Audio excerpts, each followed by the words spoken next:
Hi traders, this is Sin with the New Level Trading Report for Wednesday, June 22nd. Stocks edged lower today after the Federal Reserve acknowledged the sluggish pace of the U.S. economic recovery but gave no hint of further plans for stimulus. The Dow lost 80 points today, the Nasdaq was down 18 points, and the S&P lost 8 points. This is our 5-minute chart of the Dow Jones Index, and as you can see, it's a 5-day, 5-minute chart. And I drew this channel here. I was noticing these touches in here, but basically what I'm seeing is we've broken down that channel, and what's happening now is we have a little bit of support here, so you can see even that 5-minute chart can hold as support. So we ended on the lows for the day, and let's take a better look at that. This is what we looked like. We chopped throughout the morning, in fact almost to the afternoon, and we had those FOMC minutes today. So again, that usually happens, just lots and lots of chop, and then when the decision comes out, we have some type of reaction to the up or to the downside, and you can see we had that sell-off and ended on the lows. I wanted to show you an hourly chart here, and again you can see we had that high around the 12,574 area, and then just chopped and pretty much made lower highs and lower lows throughout the last several weeks to that 11,860 area, and pretty much at this point looks like we've come up and retraced about 50% of that move, and now we're moving back down. So again, some of this is technical, but obviously you can't ignore some of the fundamentals that are happening in the market and the economic news coming out. Again, this is what we're looking like. I kept that trend line down, and we could again come up into this area and still be in that downtrend. So right now I call this a tweezer top. You can see, in fact, let's just move that out a bit. When it comes up and pretty much hits yesterday's high, and then you get that red candle, although we are on well above below average volume, I still think that that could be a reversal signal. So I'm going to continue to watch that. But again, even if it comes up into this area and touches that and comes back down, then we're still in that downtrend, and so we'll just have to continue to watch that. Let's look at our S&P futures.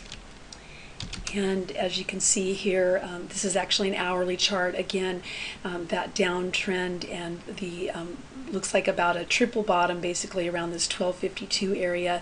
And again, this is on an hourly, but you can see we pretty much double topped today, and lots of chop, and then sold off into the close. And let's look at a 5-minute chart on that just to give you a closer look, and you can see just lots of chop. We double topped here. We actually had a decent move up, and then double topped, and then sold off. And as you can see, this is in after hours. We're selling off even into after hours. This is our daily chart, and again, I just left things as they have been. Again, now what you see again is that double top, and we've come up into this area that was support and now is acting as resistance, and we're still above the 200 period moving average, but at this point it looks like we're going to move back down and at least test that. We're on, actually for the S&P futures, we're on average volume. So again, we'll be watching, because it looks like at this point, and especially with the news that's come out, that we'll at least test that 1263 area. So again, very important area of support. Let's look at our dollar, again acting as our contrarian. These are levels that I drew the other day, and actually let's look at them on a hourly chart, because you can see this is pretty much what I meant to do. Again, these multiple touches, but what we did now is we've broken above that area of resistance. However, we have this again, this double top, and actually we've had three candles hit that area. So to me, again, it's still indecisive. When you see these are topping tails, it's hit right on this 200 period moving average. Now again, that's an hourly average, but again, a little bit of possible reversal. We hit this area here, so still going down at this point, or at least staying in this range here. This is what we look like on a daily, and at this point I've actually drawn this trend line because we made this low here and then now a higher low. However, we came up and we tested that area of resistance. So we rejected that, lots of rejection candles, but now we've got a bottoming tail, and we're pretty much in this congestion area, lots of moving averages. I call that kind of a laminated moving average area, and so what I'm seeing is a bit of reversing in this area. So again, we're still acting as contrarian. So if the stocks go down, the DX and the dollar will go up. So that's what I'll watch as the week progresses. Let's look at FinViz. And as you can see, again, just a really heavy sell-off in all indices right after the news today at, I think it was around 12:50 or 12:15 Eastern Standard Time. So again, that's what's going on. Or actually, it was a little. I think it was 2:15. I'm on Pacific Coast time, but anyway, you can see. So we double topped pretty much on all the indices here, and then just sold off. The Dow was down that 80 points. This is what we're looking like. Now what's interesting is that I realize I've been saying, oh, we're green today, oh, we're red today. Well, you can see we're red today. We're lots of red. I don't see any like the real heavy duty red. That PM, which is Philip Morris, had a bad day yesterday, still continuing to downtrend. But Bank of America only down 0.3%. JPM down only 0.5%. So again, not a horrible day for financials. We obviously had some stocks that didn't do as well. Google was only down a point or a percent. Oracle down 1%. So again, nothing too crazy in terms of major sell-off or anything. But again, an 80-point loss in the Dow is something to take notice of. Let's take a look at the bubble study. And as you can see, the winner today was CarMax. They were up about 7%, so a really nice day for them. They've actually gapped up, but they haven't. Let's look at that because we haven't really talked too much about gaps. But as you can see, we have a gap here and a gap here, and so we always talk about 80% of gaps filled. So at this point, you can see it looks like this gap here is filled. So now you have a gap here, but at some point this could come back down. And as you can see, we've just come up to that downtrend line, and so again, this could reject that area and go back and quickly fill this gap here. So again, we'll watch that, but they did have a really nice day today. The other stock I wanted to show you was this.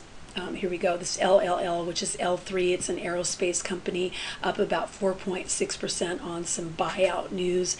Other stocks to the upside, JBL, which is Jabil Circuit. They actually had earnings last night and did fairly well, but as you can see, the market pretty much ended that. They were up about 3%, but they actually were up even more. So, but with the market sell-off, they sold off as well. So FTX had a nice day too. They also had earnings down. They were up about 2.5%. Starbucks was up about 1.5%. But this is our zero line, so you can see lots of stocks in this less than 0 or less than 1% gain. And let's go to the downside. You can see this is Monster Worldwide down about 3.7%. SHLD has been so choppy and lots of volatility, and they were down about 3%. Some of the others, GSI, which is Gannett, down about 3.8%. As I said, that Philip Morris, that's a cigarette company, down about 2%.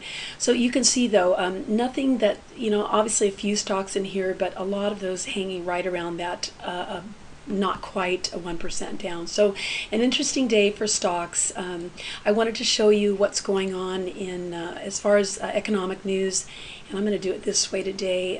What I like to do is I'm going to click here. Tomorrow in economic news, you can see we have initial claims, continuing claims, and new home sales, that report. And obviously Ben Bernanke announced today that we're slowing in our economy, and that could persist into 2012. So that is definitely going to affect the market. So we will watch our internals, which I've told you that our breadth and our AD, which is advanced decline lines, and watch that to see which way the market's going to go tomorrow. And again, it should be interesting because we do have lots of news. I want to go back quickly just to our home here, and you can see tomorrow in earnings we have Oracle and ACN, which is Accenture, DFS, I'm sorry, and they've been very volatile lately too. They were down today about 1.8%. But again, they have some earnings coming out. This is CAG, which is ConAgra, HRB, which is H&R Block, TIBX, Tibco Company, LEN, which is a home builder. That should be interesting tomorrow with their numbers coming out as well as their earnings. And finally, this is FINL, which is Finish Line. It's an apparel company, and they were actually down 3.5%. So again, it'll be interesting tomorrow. As far as stocks that we traded today, Don traded Cena, FSYS as a bear call spread, and he also traded Google. He traded oil and Russell futures, but paired some of his gains on the futures with a loss in Cena. Cena was very tricky today. I actually traded Apple, Joy Global, and MCP all to the upside. I'm just going to show you something. Again, I like these breakout plays, and this is what I looked at, and I'm going to just, believe it or not, I'm going to go to a 1-minute chart, and I actually probably use a 2-minute for doing a scalp. But what I liked in Joy Global here is, this is what I saw. This area of support or resistance, I'm sorry, see how these multiple touches here, here, and in this area?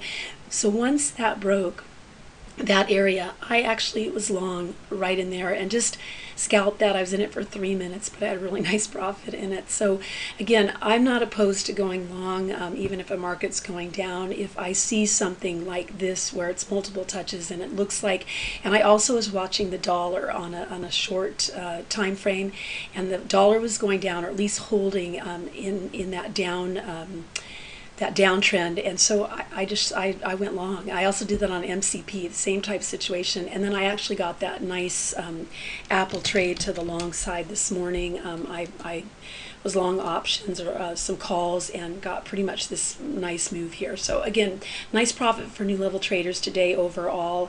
As far as tomorrow goes, we'll have to wait and see what happens. We'll look at the futures. Thanks again for joining us. Have a great evening, and we'll see you tomorrow.